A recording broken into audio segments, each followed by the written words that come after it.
Seborrhoeic dermatitis यानी कि सीबस gland का जो है डर्मेटाइटिस मतलब किसी भी स्किन पे या डर्मल जो डर्मा मतलब स्किन इन्फ्लेमेशन, तो सीबस ग्लैंड के अराउंड और उसकी स्किन के अराउंड जो अगर इन्फ्लेमेशन होता है और उसके तहत जो है सीबम का बहुत ज़्यादा ऑयली प्रोडक्शन होना, बहुत ज़्यादा ऑयल का प्रोडक्शन होना, तो वहाँ पर उस कंडीशन को हम सिबोरिक डर्मेटाइटिस कहते हैं। स्किन कंडीशन होती है जो कि स्कैल्प पे देखी जाती है मेनली, या फिर कई बार हेयरी जो पार्ट हैं वहाँ पर एरिया में देखी जाती हैं।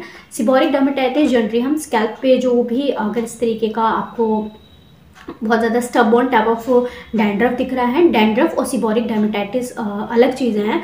डैंड्रफ आपको बहुत से कॉजेज़ की वजह से हो सकता है, बट सिबोरिक उसमें से एक कॉज है, और सिबोरिक डर्मेटाइटिस में बहुत ही स्टबबॉर्न या जिद्दी टाइप ऑफ जो है डैंड्रफ होता है। हमेशा याद रखना है सिबोरिक डर्मेटाइटिस मतलब स्टबबॉर्न टाइप ऑफ डैंड्रफ।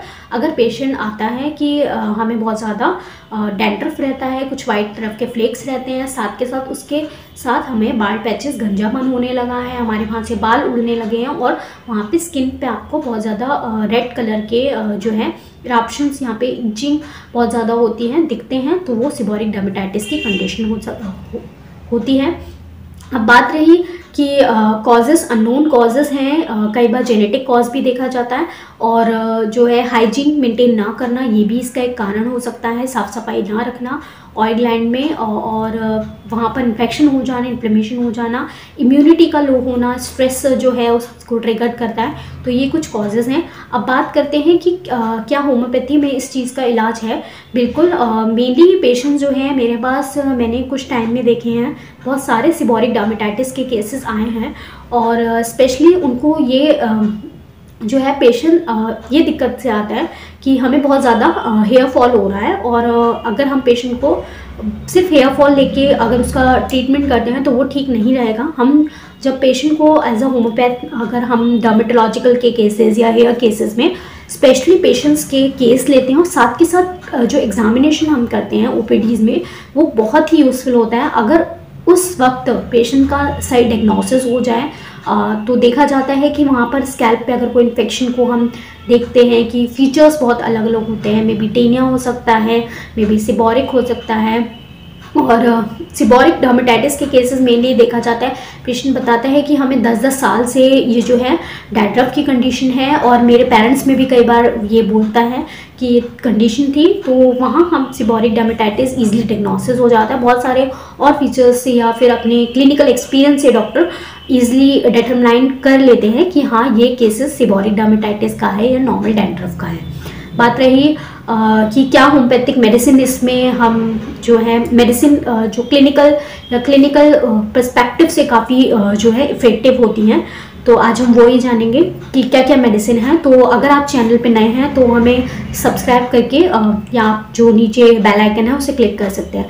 बात रही होम्योपैथिक मेडिसिन, तो सबसे पहले अगर सिबोरिक डर्मेटाइटिस का केस आता है तो वहाँ पे अगर पेशेंट ये बताता है कि बहुत ज़्यादा मुझे ड्राइनेस रहती है, और जनरली पेशेंट का जो है इरप्शंस उसके बहुत ज़्यादा जो है ड्राई हैं, बहुत ज़्यादा रेड टाइप ऑफ स्किन नहीं है, या मतलब बहुत ही ड्राइनेस बहुत ज़्यादा है पेशेंट को, और ड्राइनेस के साथ ईचिंग बहुत ज़्यादा है। तो ईचिंग, ड्राइनेस, दो चीज़ें अगर ज़्यादा हैं तो सल्फर जो है उसमें बहुत अच्छी मेडिसिन है। पेशेंट बताता है मुझे हर समय ईचिंग होती है, और ईचिंग करने के बाद और ईचिंग होती है, और कई बार ईचिंग करते करते ब्लीडिंग हो जाती है। तो इस तरह के केसेस में जो है सल्फर काफ़ी इफेक्टिव होती है। बात रही दूसरी मेडिसिन की बात, आर्सेनिक एल्बम। आर्सेनिक एल्बम इसमें काफ़ी इफेक्टिव मेडिसिन है।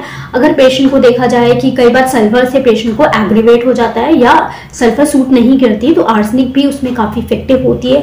Almost same type of eruptions, इसमें कई बार ड्राई फॉर्म ऑफ जो है फ्लेक्स देखे जाते हैं, बहुत ज़्यादा ड्राई स्किन है, और कई बार स्किन पे जो है red eruption, papular eruption type of है, ईचिंग है वहाँ पे बहुत ज़्यादा पेशेंट को, तो वहाँ पे आर्सेनिक एल्बम जो है एक इफेक्टिव मेडिसिन है। स्किन के केसेस में जहाँ पे ये देखे जाते हैं तो आर्सेनिक एक्जिमा के लिए काफ़ी इफेक्टिव है, या स्केबिस के लिए इफेक्टिव है। तो उसी पर्सपेक्टिव से अगर सिम्टम को कंसीडर करके हम मेडिसिन का चयन करते हैं तो आर्सेनिक एल्बम इसमें काफ़ी इफेक्टिव होती है।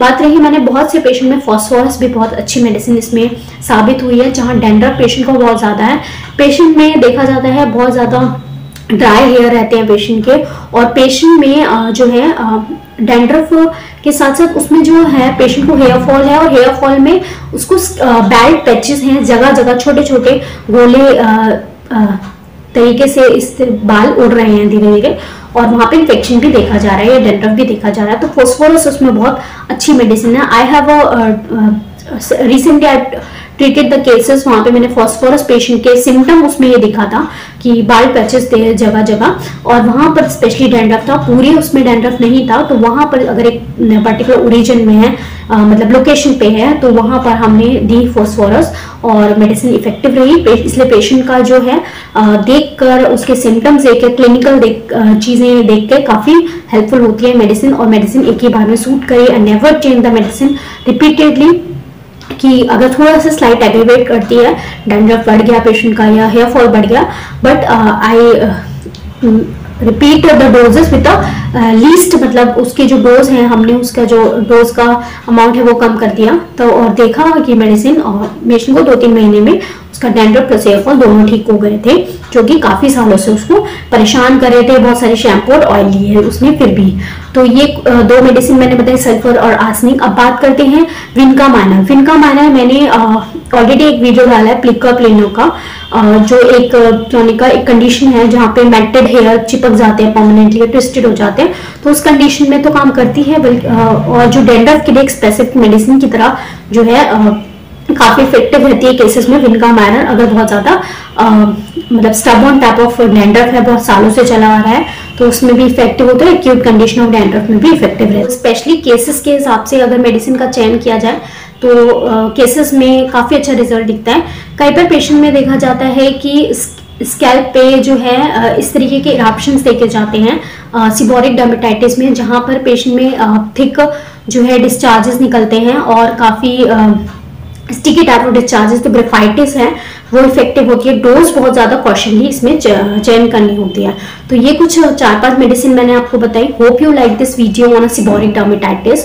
और अगर बात करें सिर्फ ये 4 मेडिसिन मैंने आपको बताई जो फ्रिक्वेंटली देखी जाती हैं केसेस के हिसाब से, बट बात करें और भी मेडिसिन इसमें हैं, तो maybe in the another video I will definitely tell about this medicine, because एक वीडियो में सारी मेडिसिन कवर करना पॉसिबल नहीं होता है। तो होप अगर आपको सीबोरिक डर्मेटाइटिस जैसे केसेस हैं या डैंड्रफ स्टबर्न जैसे केसेस हैं, तो आप होम्योपैथी की तरफ अप्रोच करेंगे, बिकॉज जो वीडियोस डालने का मेरा मकसद ये है ताकि आपको होम्योपैथी केसेस से रिलेटेड आपको ये जानकारी दे सकूं कि आप किस तरीके से, अगर आपको कोई भी ऐसा मेडिकल इशू है जो कि काफी लॉन्ग टाइम से डिजीज चली आ रही है, उसमें होम्योपैथिक आपको किस तरीके से जो है सपोर्ट कर सकती है और आपको ट्रीट कर सकती है। मोस्टली जो है परमानेंटली ट्रीटमेंट भी इसमें जो है केसेस में देखा जाता है। पेशेंट कितने सालों तक बीमार उस जो है बीमारी से जूझ रहे थे, और होम्योपैथी में कुछ टाइम में ही 2-3 महीने या फिर 6 महीने या जितना भी उनको टाइम चाहिए ट्रीटमेंट के लिए, अगर उन्होंने पूरा ट्रीटमेंट किया है तो वो ठीक होते हैं। So stay safe, stay healthy, और ऐसे ही हमसे जुड़े रहें और चैनल को सब्सक्राइब करें। अगर आपको किसी भी हेयर रिलेटेड इशू है, डैंड्रफ है, हेयर फॉल है, any hair related issue, you can consult us. Stay